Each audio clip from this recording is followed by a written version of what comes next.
মামনি বিয়ে সেরে হানিমুনে চলে গেল, তাও আমার মামনির বিয়ের ভিডিও এডিট হলো না। এত ভিডিও ফোনে জমে গেছে, কি বলবো আর। দেরি করে লাভ নেই, ফাইনালি পৌঁছে গেছি আমি মামনির বিয়েতে। রেডি হয়ে আমরা চলে যাচ্ছিলাম লজে।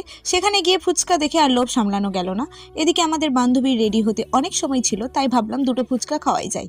তো চলে এসেছে আমাদের ব্রাইড রেডি হয়ে, আর চোখের সামনে দুটো পান পাতা ধরে এবার হবে শুভ দৃষ্টি।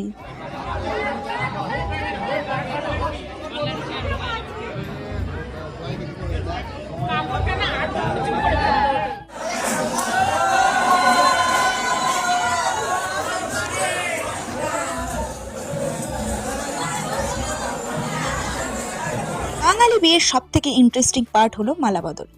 মালাবদলের সময় বোঝা যায় বরের বাড়ির লোক নাকি বউয়ের বাড়ির লোক কে সব থেকে বেশি কাকে উপরে তুলতে পারে। তো যাই হোক, এটাই হচ্ছিল এখানে। বিয়ের ভিডিওর বেসিক ক্লিপ আমার নেওয়া হয়নি, কারণ আমি জুতো চুরি করতে ব্যস্ত ছিলাম। তবে জুতো চুরি নিয়ে জামাইবাবুর সাথে ঝগড়াটা আমি অবশ্যই তোমাদেরকে নেক্সট ভিডিওতে শেয়ার করব। তার জন্য চ্যানেলটাকে লাইক, শেয়ার অ্যান্ড সাবস্ক্রাইব করে দাও।